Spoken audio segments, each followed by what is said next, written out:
Welcome back to the Group Chat Waffle Podcast, episode 11. It's kind of mad, that, isn't it? Saying 11 and not 10. I mean, you get the gist. I'm joined by Charlie this week, Hello. and we are back doing another Euros 2020 matchday review of matchday 2 in the group stage. Basically, a lot of shit happened-ish, I guess, sort of. Unless you're England, Scotland, where nothing happened, but still a lot happened. It was weird. It was weird, that game. Anyway, so yeah, we're gonna just go over every game that happened in match day 2 and just review them and what we think. And if you want to leave your thoughts, if you're on YouTube, just comment, and if you're not, well, cry. Anyway. So starting with Finland-Russia, which was a 1-0 win to Russia. How are we? Did you watch this at all? I mean, I didn't really. No. I mean, all I know is that Alexei Miranchuk scored a pretty good goal for Russia, and I was massively impressed by it. Hold on a sec. Okay, yeah. All I know is that Alexei Miranchuk scored a pretty good goal for Russia to make them go 1-0 up in the injury time of the first half. And that's about it. So Russia claimed their first 3 points of the tournament, which is a good result for them after, Finland did win their opening game against Denmark. Obviously had a goal disallowed, but apart from that, we're not really interested. Although Turkey-Wales, I want to be honest. I think I'm just going to be honest. I'm a little limited in my knowledge of the beautiful game because me and Charlie both predicted Turkey to Go the distance. But they're clearly not doing that. They're going the opposite direction. The only distance they're going at the moment is on the plane home. On the plane home from Azerbaijan. 2 goals from Wales sealed their win over Turkey, with goals from Aaron Ramsey despite missing an absolute sitter in the first half, and Connor Roberts in the last minute when many people thought they were going to hold the ball in the corner. Wales were just like, nah, bun that, we're going to score.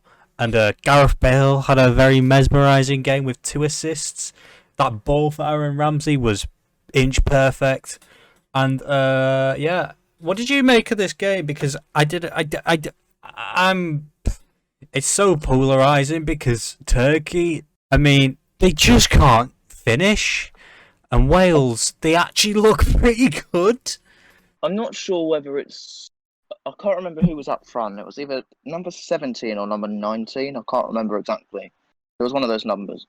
But for Turkey, it's like Turkey would build up, do really well, and then he just miss a lot of chances, or he just be very sloppy with the ball in the final third. And that's why I think Turkey didn't really get much. But Turkey's problem was that at times they really matched Wales and they really did push them, but then it's sort of hard to describe because they were good, but at the same time they were bad.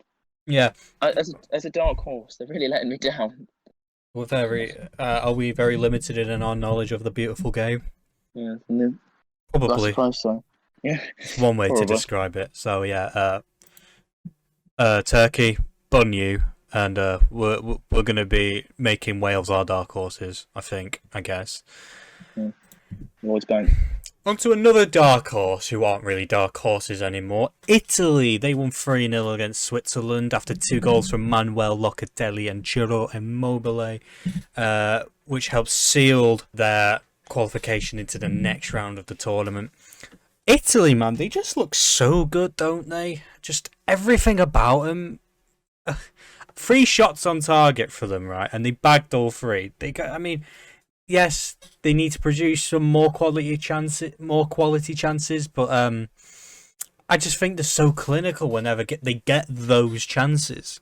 They're the only team that, for me, this whole tournament has actually been consistently good in both. I mean, even France had a shocker today, but we'll go on to that later. I mean, right now, I mean, I predicted them to win it, obviously, and they're proving me right. I don't think anyone can tell me that they're not in contention for it with the last two performances. I mean, both 3-0 wins, still keeping the clean sheets. I just think obviously people are worried that they haven't come up against anyone of real quality yet. And I mean, you could argue Turkey, but Turkey were just so poor. They never gave them any problems whatsoever. But I would back them against someone like a Belgium. And I also would back them against I'd back them against France. I think defensively they're so organised and tough to break down. Switzerland and Turkey both found that problem. And that's just, they play with their identity, but also creating a new identity. Do you know what I mean? Like, Italy, like Italian football at its core is defensive, ruthless, and, organised. Like, they're tough to break down, the Italians. Always have been.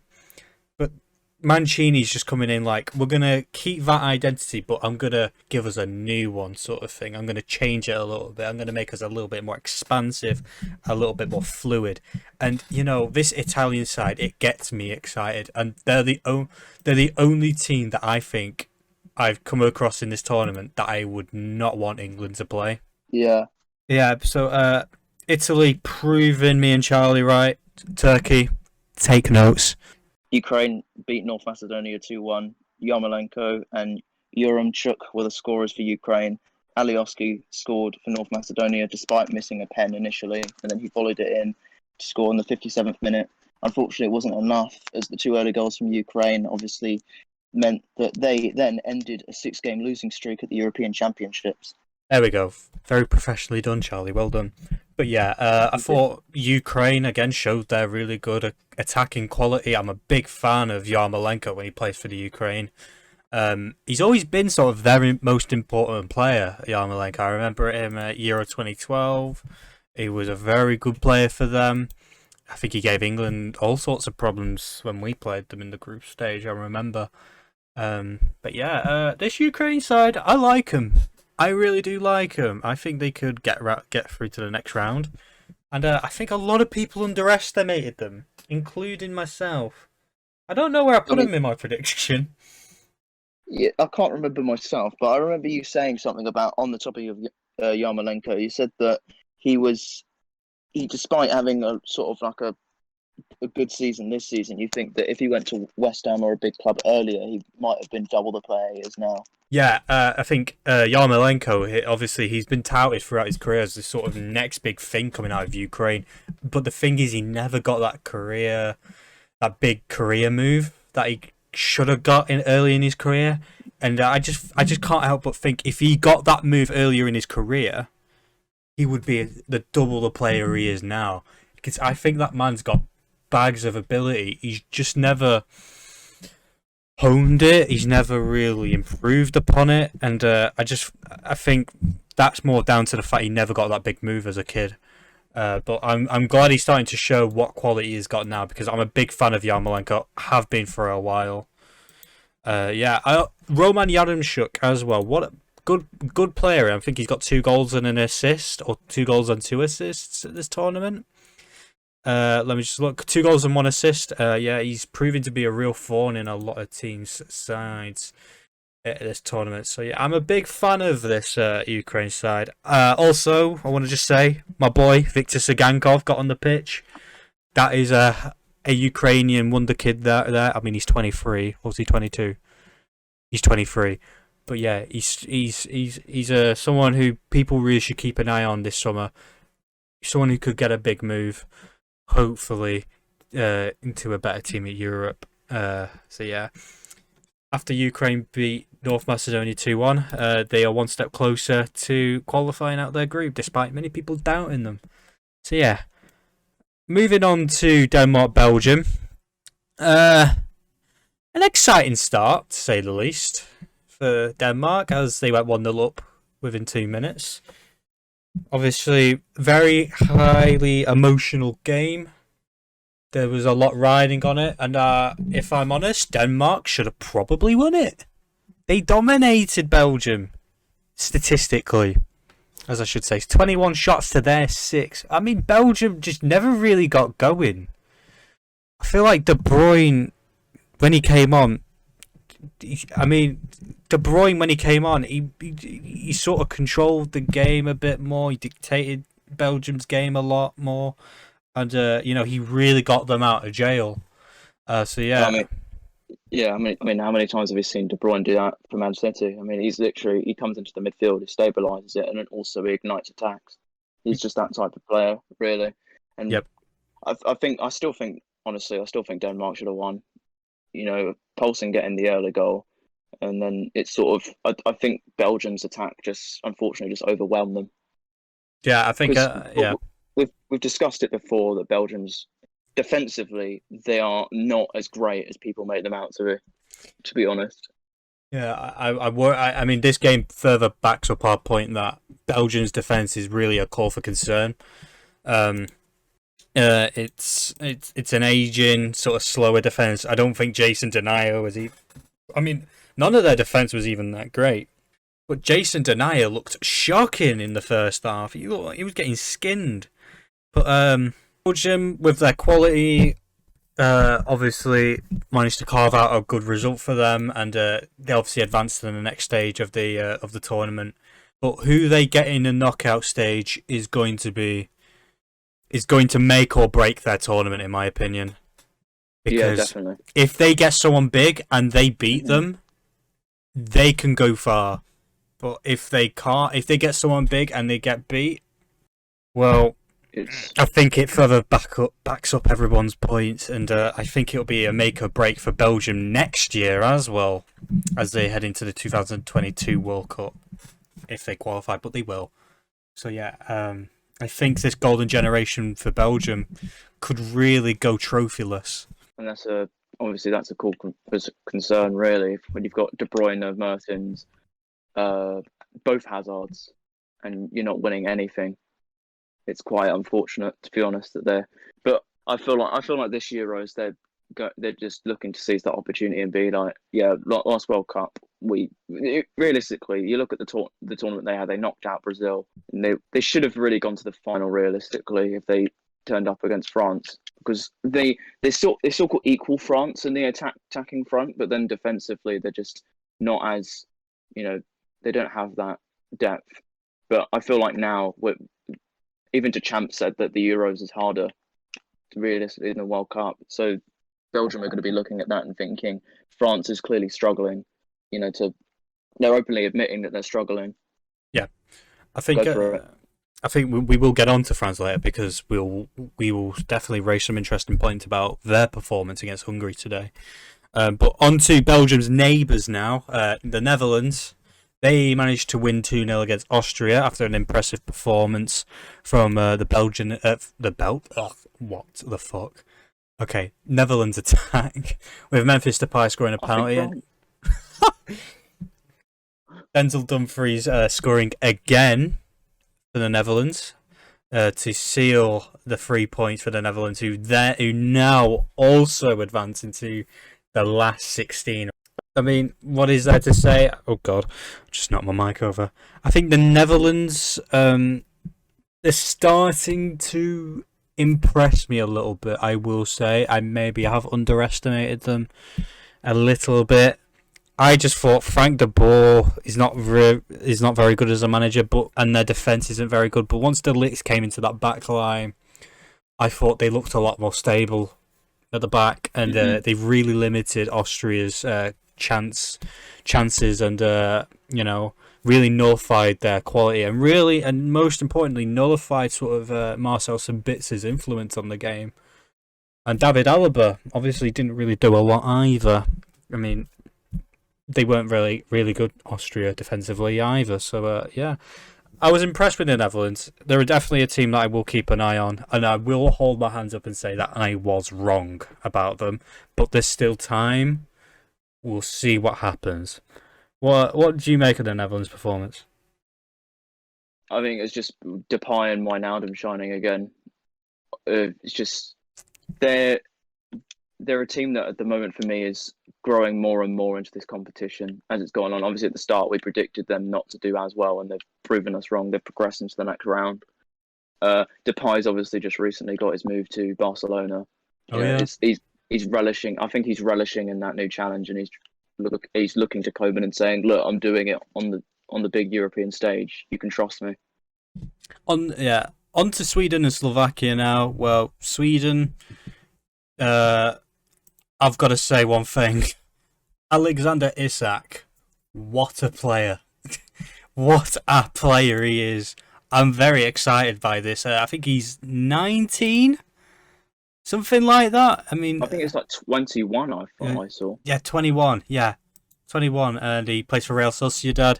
I remember this kid bringing up some hype a few years ago because he went to Dortmund as a 17-year-old, I believe, but he never got that sort of chance, never got his breakthrough. So he looked abroad and went, okay, I'm going to go to Real Sociedad, and he's gone from strength to strength, and he's proven it here. Like, I thought he was really good against Spain with the limited amount of chances they had, but like there was that moment where he took on about 3 or 4 Spanish players and just wriggled around them and put it on a plate for Marcus Berg, who fluffed the chance. And in this game, he took the absolute piss out of Slovakia. And, you know, Emil Forsberg got the winning goal through a penalty in the 77th minute. Again, Sweden, they look pretty impressive. What did you think? Isaac, for me, at the moment, is looking very exciting as a prospect, as like a young talented striker. He's one. I mean, you saw his goal. You know, when he scored from the near post. I think it was it in the second half, or was it just at the start of the second half? Yeah. He scored? Yeah. Sweden's one of those nations that are like, you know, obviously we've had Ibrahimovic before. Maybe it might be too early to start saying it, but like, you know, maybe is Isaac the one to follow in his footsteps? Yeah, I think. Yeah, go on. Because obviously Ibrahimovic, he's known for being quite Charismatic. charismatic. Yeah, I mean, I don't see him retiring anytime soon, obviously, but it's just like, you know, he's not going to be around. He's not. When was the last time he played for Sweden? Because he didn't play in the World Cup, did he, Ibra?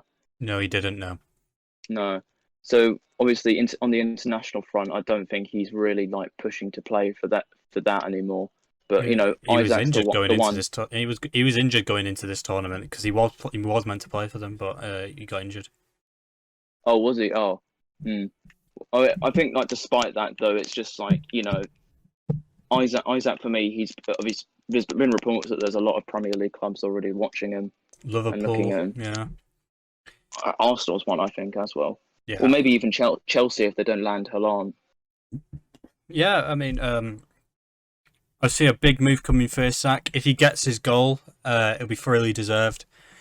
But he's sort of unlucky not to score. He's got a good finish on him, and he's got a very good all-round play to him, Isak. And I'm looking forward to see if he does secure a big move this summer. But I wouldn't blame him if he stays at Sociedad because he's going from strength to strength there. He'll keep on improving. So Isak, the one to watch in this tournament and the one to watch in the summer for a huge transfer move. On to Croatia, Czech Republic. A 1-1 stalemate between the two nations as both teams look to secure a way through to the next round of the tournament. Czech Republic could have sealed it if they didn't bottle their 1-0 lead, which they got through Patrick Schick through a penalty. And Ivan Perisic's individual brilliance managed to bring the Croats back to 1-1 and give them a glimmer of hope that maybe, just maybe, they can get out the group. And obviously with the next result, which we'll go into very soon, that could still be the case if they beat Scotland. Did you watch this game at all, Charlie? I watched bits of it. I kept up to date with it as it went along. Unfortunately, I didn't have the time to sit down and watch the match, but I saw Schick scored again, And doesn't that make him the top scorer at the moment, or is he joint top?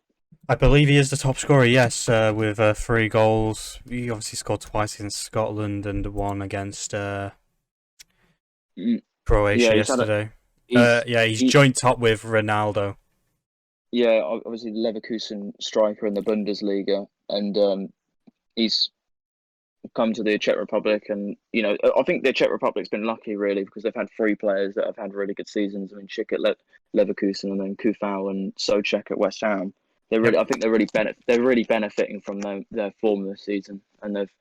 Kufal got sat down by Perisic though, but that's one thing West Ham fans were saying, that Kufal 1-on-1 is not a good defender. I think that's down mostly to. I mean, it's sort of similar to like Trent, really, where like his distribution's really good, but 1-on-ones and defensively, it's sort of that sacrifice really when you play him. Like you're not going to have that really great defensive, stability at that position, but then also you're going to have such a good attacking outlet. Yeah, which obviously West Ham have exploited. I mean, a Kufau cross into the box, and if Antonio is getting onto or Lingard's getting on the end of that, West Ham take the lead. yeah, and yeah, and I think they've Czech Republic are really lucky at the moment that they've got this squad, because I reckon personally, they'll get out of the group. yeah. On to another Group D game. Unfortunately, we have to talk about this, despite it being 90 minutes of my life wasted. England, Scotland, the old enemies collide, come up against each other in the European Championships. First time since '96 these two came up against each other in a tournament, and was it a disappointing game? Very much so. England looked flat. They just looked flat going forward. I mean, thank God we've got a good defence, because fucking hell, Scotland were unlucky not to score. And obviously with I thought England defensively solid again. I mean, there were a few times where we could have fucked it, but I thought it was never in doubt, because I never thought the Scottish were really threatening going forward. I mean, except their wing backs of Robertson and O'Donnell. I thought O'Donnell in particular, he was very good. They caused us a lot of trouble, but the way Scotland set up with this 3-5-2 low, like sort of compact, organised team, low block defence, England really struggled to break them down, and I thought England just looked, despite the amount of creative players we've got, we never utilised it. The system doesn't allow us to utilise those players, and it cost us. Grealish coming on in the second half when he probably should have started, along with Sancho not even getting a minute in the tournament so far, when he's probably one of the most creative players we've got. Again, we can talk all night about Kane's performance, but we don't have that time. But what do you make of this performance? Because I'm still frustrated talking about it. I'm incredibly frustrated. When you've got a player like Jadon Sancho, you must have a phenomenal attack for him to not even get close to the squad. And to be honest, from what I saw, our attack is nowhere near phenomenal with Sterling and Kane up front right now. I mean, Foden, in my opinion, was our best attacker that night, and he gets subbed off. He gets subbed off. I don't get it. I honestly don't. Why don't we play Sancho, Grealish, and Foden and just let them run riot? It's like it's the equivalent to France benching Mbappe and Pogba and not letting Mbappe and Pogba play with each other. Exactly. I don't.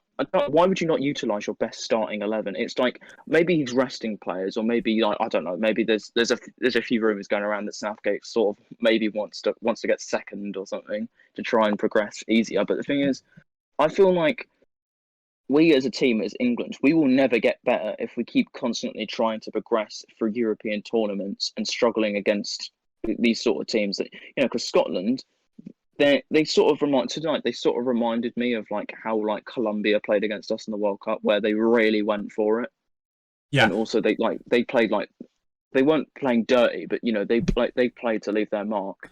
but the difference between this game and that game was like England.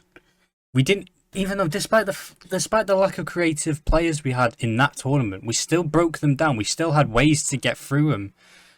In this game, we just seem to have no clue, no idea. And and to Scotland's credit, we can't take anything away from them. I thought we just looked out of options. We didn't look inventive enough. We didn't look adventurous, and it really, really annoyed me when we had players like Grealish, Sancho on the bench who thrive in these sort of games. Players who will run at defenders, make things happen, and can operate in pockets of space, and make things happen, and just like, and their sort of final ball delivery is so great, and they really suited a game like this. But he opts to go with someone like Sterling simply because he makes runs in behind. But the thing is, you can't really make runs in behind against a team that defends so low because there's no room, and it's just like, what are you expecting? Kane, man, he just dropped so deep, and this is the problem with Kane. He drops so deep. It takes the cutting edge out of the attack because he is the cutting edge in the attack. Like, and then when he's up front, he doesn't get the service. He doesn't get the supply. The quality of chances we produce is not great. And one of the chances I thought we should have bagged was when in the first half, when Mason Mount just sort of poked it over for Sterling, but Sterling couldn't control it. That is what sealed the deal for me about Sterling. Any other winger in world football controls that. Yeah. For some reason, he doesn't. I'm really disappointed in just the management of that team at the moment. It's like what we've all been saying for the longest time, where it's like he always seems to favour these top six players. It's like Sterling, yes, he won the league with Man City, but this year, if any Man City fan will tell you that this has been one of Sterling's worst seasons in a while. Exactly. And I don't get it. I really don't get it. I don't understand how you can have Jack Grealish, Jadon Sancho, Phil Foden, and you can't play all three. Surely there's got to be a way you can either play all three or play even two of them. I mean, I'm not saying like just try and sandwich them in the team, but at least have a plan to like sort of utilize them and like nurture their talents instead of just going, no, we're not going to opt for that. Instead, we're going to only use one at a time and just completely just. It just seems like we just play really flat football sometimes. Like it was the same story with the Croatia game. First 20 minutes we were electric, and then after that we just gave up. It seemed like we just went, all right then, well that's our 20 minutes up. Have the ball, Scotland. Exactly, but I've got to give credit to Scotland and their performance. They performed valiantly. They performed like a team that absolutely 100% wanted it. Like God, I nearly got my mic over again. Yeah, but they definitely did relish the challenge. Yeah, they loved it, and they embraced the challenge. They embraced the underdog status, and I've got to say, Billy Gilmore, what a player! What a player, definitely. Man! He's so good. I was impressed with him. I was impressed with Stephen O'Donnell as well. Reports coming out today that there are championship clubs interested in him. So yeah, he could secure his big move. Like Lyndon Dykes, despite the fact he can't finish, he's a real thorn in the sides of defenders. Like, his physical presence is well known. It's like he leaves a mark on defenders, and John Stones and Tyrone Mings sometimes struggled against him last night. But I will say, though, for England, the shining lights for me were Jordan Pickford, simply for those magnificent saves. John Stones and Tyrone Mings, I thought, performed admirably again. I thought they kept things tidy and they never looked shaky once. Tyrone Mings in particular, I'm sorry about him because we said before this tournament started that he was a disaster waiting to happen, but fair play to him. He's proven us all wrong. I thought Luke Shaw and Reece James were good defensively, but going forward, they just looked bleh. And Yeah, I thought Calvin Phillips looked alright as well, despite the fact that he could have lost his head in the first 10-15 minutes. I was really scared for him. And I oh think yeah. one more player I'd say is two more players. Phil Foden, again, bright spark, looking to make things happen, running at players, and again showing why he's so highly rated. But again, he just never really got this England attack never really got going. And Jack Grealish, when he came on, excited me. He was actually running at players, looking to make things happen. And I know. one of the things, like in the last 10 minutes, like he was running with the ball into the box, but no one was making moves for him. I To mean, I was when I was watching the England game and I was in this bar, like the crowd celebrated him being subbed on as a field goal. Yeah, I think it was just pure relief because everyone knows how great Jack Grealish is, and they just seeing him come on, it just gives us so much confidence. I mean, like if anything, I think last night would have been a good opportunity for Calvert-Lewin. yes, yes. When Rashford when Rashford came on, I was thinking, why not Dominic Calvert-Lewin? Dominic Calvert-Lewin has a real physical presence about him, and we should have matched their defenders. And the fact that his aerial ability is so good would have made him suited to this game when with the amount of corners we had. Talking of corners, John Stones, how you didn't bag that is. I'm getting angry just talking about it, so I'm going to shut up. But really, Dominic Calvert-Lewin should have come on Yeah, for Kane and not Rashford, because Rashford as a number 9 simply doesn't work. He's better off the left. But yeah, we'll see how it goes against the Czech Republic, which in a game that we have to draw, but I think we'll win. I mean, last night it's happened. I'm not confident in a way, but if we get a convincing win, a convincing win over the Czech Republic, I'll be all right. So yeah, moving on to Hungary-France, which was the first game that kicked off today. A 1-1 draw for the Hungarians, which I think is overdue, because they probably should have got a point against Portugal, but obviously the last 10 minutes they sort of fell apart. And obviously they had a goal disallowed against Portugal. But in this game, they looked really good. Like, they're showing why people shouldn't underestimate them, because they make it tough for the big teams. And when they get that chance, they take it. yeah, yeah, definitely. I feel like any credit. I mean, this we've obviously described how much this France side is, all round one of the best international teams in the world, and you've got to give credit to Hungary for, you know, going out there. I mean, getting a point is obviously it's not 3 points, but it's a point against France, the winners, the World Cup holders. It's a really good performance for that. I mean, they're in the group of death, and they're proven to everyone else that they're not going to just sit down and be bullied by these big countries. So they're going to put up a fight, and they're going to try and get out of that group. And honestly, I hope they do.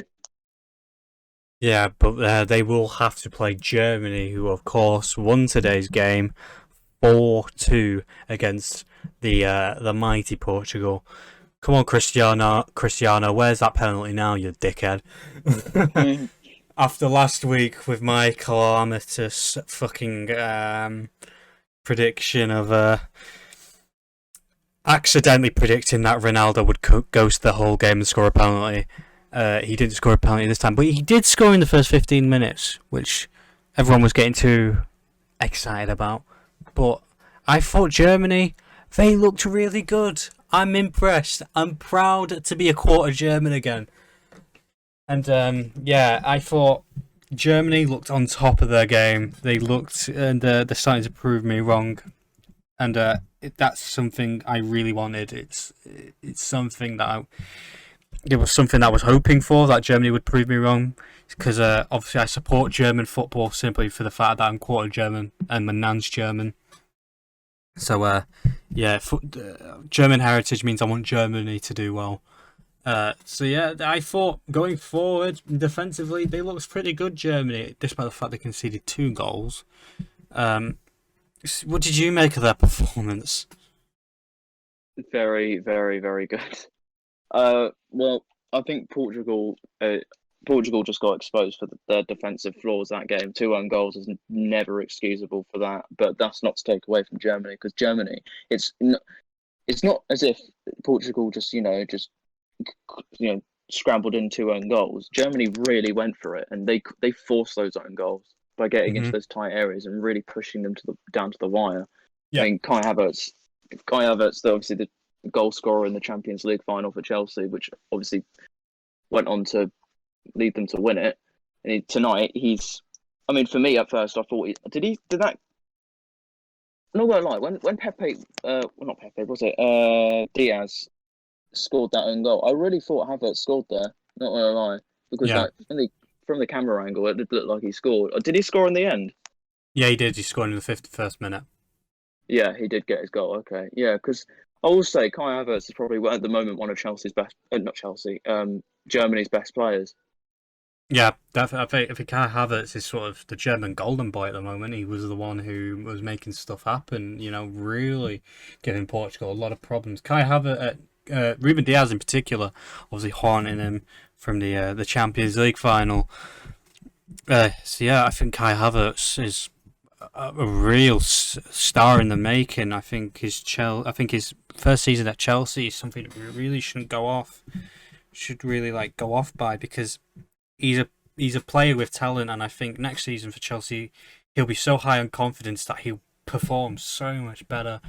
And I hope so, because German football needs that player again, and Kai Havertz is that player. I also want to just point out Robin Gossen's performance: 2 assists and a goal. He was coming out for revenge, to say the least, after being rejected a shirt from Ronaldo in one of their games. In one of I think it was Atalanta's games against Juventus, and Hmm. he was coming out for blood in this game after 2 assists and a goal. His goal sealed the win to make it 4-1 at the time, but it was 4-2 in the end. Again, a very good player is Robin Gosens, and I was very impressed by his performance. And I hope Germany prove me wrong in the next game against Hungary, and go on to get out the group, because there's nothing I want more for. I mean, I want England and Germany to do well, but yeah, I'd like to see Germany do well this tournament. Moving on to Spain are in real trouble. This lackluster squad is in danger of going out, because again, another uninventive, uninspiring performance. I mean, Alvaro Morata scored. They finally scored. Robert Lewandowski also finally scored. But I'm led to believe also he had a horrendous miss near the end of the game, though. oh really? I didn't. Yeah, I I mean, don't. we weren't really watching the last 15 minutes, I believe. Yeah, but apparently Morata missed a big chance. Well, So surprise, surprise. yeah, As it stands, Spain are currently third in the group with 2 points. They obviously occupy that possible next round spot. But Poland, if they beat Sweden, or even I wouldn't say draw, but Poland will have to beat Sweden in order to have any chance of going through, and Spain would have to beat Slovakia to stand again to qualify to the next phase. But Sweden is a tough task for Poland, because Sweden are very organised, very good defensively, and obviously have a lot of attacking talent. And Spain, they should beat Slovakia, but Slovakia have proven that they are quite the opponent, as they proved against Poland. But this Spain side, it's a far cry from the 2010 and 2012 squad, and I'm really not hopeful for them. Again, very wasteful. You're not gonna go far with Alvaro Morata up front, because his finishing is horrendous. yeah, it's it's unfortunate for Spain. I mean, it's another one of those countries that are on that sad decline.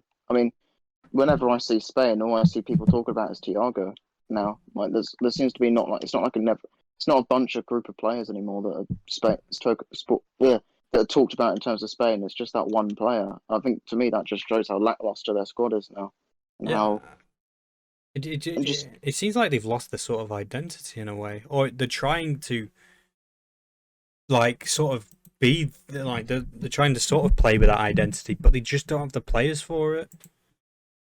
yeah. I think that's the best way of putting it.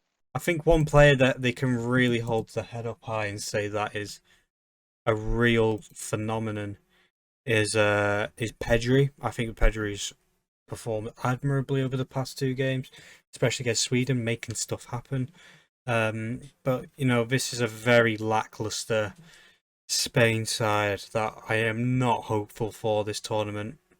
And it'll be interesting to see if they do get out of the group, and it'll be interesting if they do get out of the group, who they get and whether they can overcome that challenge. Because once that Spain side comes up against a team with real good attacking talent, they are done for, simply because they can't finish, and I don't even think their defense is up to scratch, despite the fact that they have Emerick Laporte. But Unai Simons is not a very good goalkeeper in my opinion. But we'll see how it goes for them. So yeah, that is it for the matchday review. I hope you enjoyed this sort of episode. It's going to be a lot shorter than usual. It's 43 minutes as we're recording it, but will probably be edited to be a little bit shorter. But hey, thank you all for watching or listening if you're on Spotify, and I hope you've enjoyed this episode. Let us know your thoughts in the comments, or let us know on Twitter, which will be in the descriptions. And yeah, I hope you've enjoyed this. Have a good day. Thank you. See ya. Bye bye. Goodbye. Bye.